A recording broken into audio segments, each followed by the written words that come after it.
What's up, everyone? Today we got some dim sum right here. So usually, what makes my ideal Sunday morning, to be honest, is wake up with some. I made some milk tea myself. Have a cup of milk tea and also dim sum in the morning. So yeah, what we have right here, some of my favorite little dishes right here. So you got siu mai, hagao. Sorry, my Chinese is trash. And then you got some chow mein. So right here we have a taro turnip cake. And then I also have some fried taro puffs as well. So yeah, let's get into it.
Okay, so let's talk about today's topic of Kaguya-Sama Love is War, episode 6. So pretty much the episode opens up with Ishigami and giving a little prep talk to his fellow former student body council members, right? And pretty much he says we have to beat Miko Iino, and he really insists that no matter what cost, we beat her. And this is where the speeches of the student elections begin. So I believe the friend that's always beside Miko Iino with the glasses is named Yusaku, and she's giving a speech about Miko Iino, presenting all these facts, and it's a pretty solid speech. But Shirogane makes a very good point that most of the students are pretty uninterested, and a lot of them are falling asleep. And yes, I'm guilty of that as well. When I was in high school, I definitely fell asleep during some speeches. But yes, so pretty much there's representatives before the actual student body presidents running for president. The, these people are warming the crowd up for the actual speeches. And okay, so Kaguya is stepping up to the plate, and she gives a great speech as well. She has a really good presentation of how listing of all Shirogane's accomplishments while he was student body council president, and how much he influenced the school in multiple facets in a positive way. And to put the cherry on top, she mentioned that this year, I believe they have like a trip for students every year, that students would be able to vote on where they would go for the trip, and that obviously that's very enticing for the whole student body to vote towards Shirogane, right? And then now we're moving on to the heavy hitters, the actual um, presidential candidates. So Miko Iino, she steps up to do her speech, and obviously it's really evident. Everyone can see that she's very nervous, and at first she's very soft spoken and not speaking with a clear, loud voice. A lot of people in the audience says we can't hear you, and they obviously they're kind of making a laughing stock out of her. And then Ishigami makes a comment that he didn't want to win too. Like he wants to win the election, obviously, but it kills him in the inside that when people try the hardest and people laugh at them, that's what really irks him in the wrong way. So Shirogane says that Ishigami, you want we're gonna win this election, but you don't want to make Miko Iino a laughing stock in the process, and that's what exactly was going through Ishigami's mind at this point in time. So we get a little flashback of Miko Iino when she was a child. She was raised as a young girl with very good sense of moral values. her parents were always busy with work, and as a result, she was alone for the most part. But I believe Yusaku was a long-time childhood friend of hers, and she's always been by her side. But in her past, she's always been, I believe, part of like the moral committee member of some sort. And she's telling students to have the correct dress code and telling them to do all that. But it's just because she's a girl with a good sense of moral values, right? She wants to do what's right. That's part of her being. And as a result, many students, probably wouldn't like her as a result because she's so uptight about certain things, and she might get them in trouble.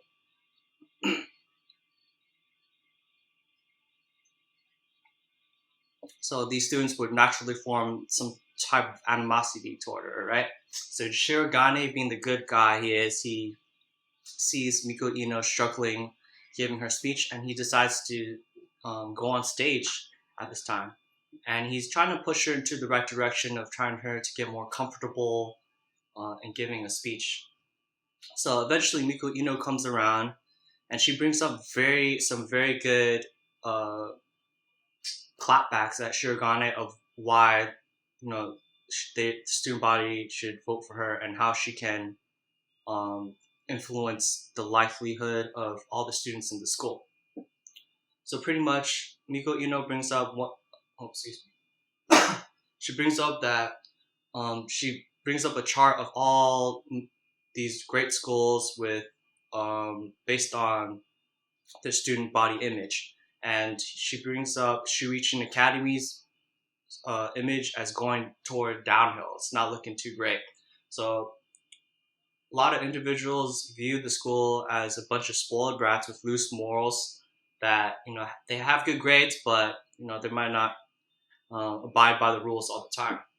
So they also had no cooperation from the community organization for events. So I believe during some time for some school festival, a lot of students were loitering out late at night and just fooling around and causing a ruckus. And obviously, people who live near that area will probably bring attention to it. And as a result, they didn't allow Shuichi Academy students to hold any nighttime activities as a result. Okay. Whew. Okay, let's get some more to eat before we talk about the rest of the episode. So I heard, a lot of states are opening up for, multiple businesses during the coronavirus, and I believe, but I heard like LA and San Francisco, they're taking it a little slower. They're slowly opening up. Um, I think it's like phase two in San Francisco.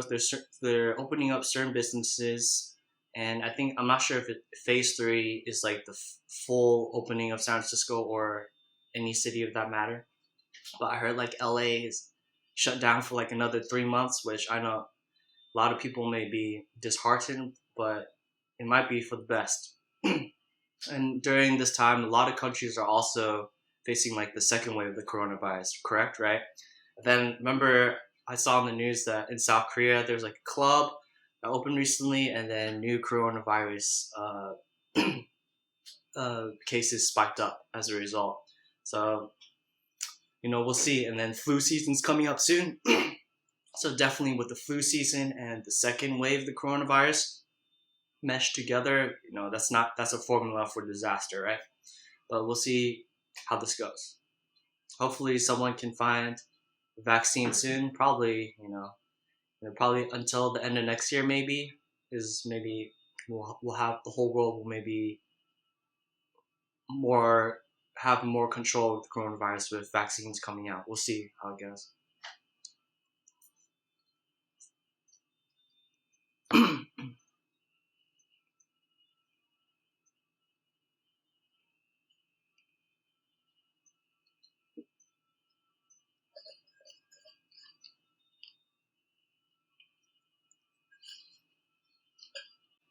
Okay, so Miko Iino, while she's doing this debate back and forth with Shirogane, she definitely has some very valid points, but she has one really weird rule that she would implement if she became student council president. She said the boys must all shave their heads bald, and just because she thinks it's sexy or like, cool in a sense, but obviously that's not right. And this debate goes back and forth for I believe a little over half an hour, and as a result, we got the students' speeches in this episode as well as the results soon after. So Miko Iino actually loses the student election, and Shirogane, becomes president, obviously. But even Shirogane didn't really win by a landslide due to helping Miko Iino out. And even after the election, a lot of students had this image of Miko Iino as like this uptight individual, but some students came up to her, approached her, and felt like she did a very good job in her speech. And next year, don't give up. You were just put up against the former president Shirogane. He's a very strong candidate. And then next year, run, don't be disheartened and run for president again next year. And I'm sure you're gonna get that position that you worked hard for.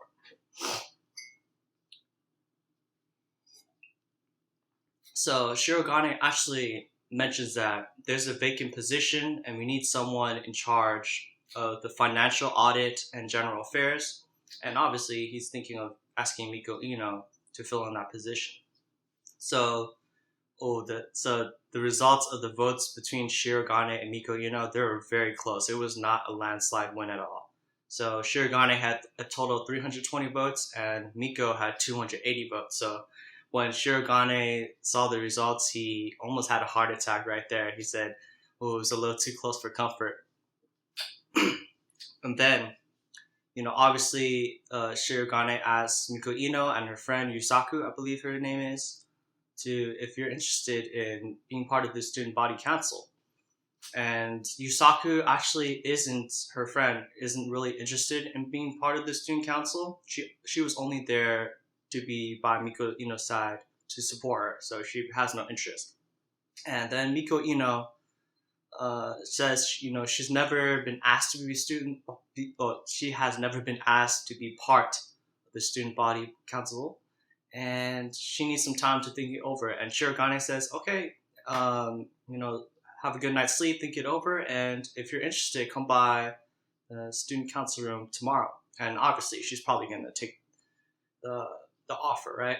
And Shirogane makes a very enticing argument that it would be great for you to have experience in the student body so that next year you possibly take over my position as president. And then in the background, Fujiwara and Ishigami are listening off in the distance, and they're worried that Shirogane wouldn't pick them up again as his former. I forgot what role Fujiwara had in the student body, but she's actually the secretary. I don't really know what she is, but and then we have Ishigami. Obviously, he's the treasurer. And Shirogane says, "What are you guys doing? Come closer. Don't eavesdrop. We got a lot of stuff to do today and this rest of the second term as my secretary and treasurer." So of course these two individuals are very happy that Shirogane asked them to be part of the student body council once again. And then we later learned that Kaguya, she's been up late at night, she hasn't been sleeping well, and getting ready for this election and helping Shirogane be president once again. And she overexhausted herself, and I believe excuse me, she fainted, and she went to the infirmary right away to rest up. And by her side, she has her assistant Hayasaka, and Kaguya is just throwing a tantrum, right? She's a little irritated that Shirogane didn't really visit her right after she fainted. But Hayasaka said that the first job of the student body council is to actually clean up the gymnasium and put everything away. So she made a valid point there. And then Kaguya goes out of control, making all these compliments of Shirogane and stuff like that. And she obviously is like a little nervous that Shirogane wouldn't ask her to be vice president again. But Shirogane, speaking of the devil, he comes right there and right then and there, and asks Kaguya, "Will you be by my side as vice president once again?" And obviously, she says yes, and she's happy and stuff like that. Okay, so and then the next day, all our favorite characters are in the student council room once again. They're putting up all their stuff, and getting ready to get right back into it. And Shirogane says that this second term there's a lot going on. So we got the sports festival, we also got the school festival, and also the big school trip after New Year's coming up in the second term. And of course, the episode ends up with the narrator saying, and we also get a new member as a student in the student council body, obviously Miko Iino. So yeah, the episode ends off like that. And yeah, this episode was very good. It was quite good though. So we get to learn. We got the student speeches, and we get to learn about more about Miko Iino, about her character as well. An individual who has always had strong moral values, and she may be uptight and seen in a different light sometimes, but she's a very good person, very good down to earth person, nonetheless. So yeah, this is end my mukbang. Hope everyone's having a good day, and yeah, thank you for watching. Peace.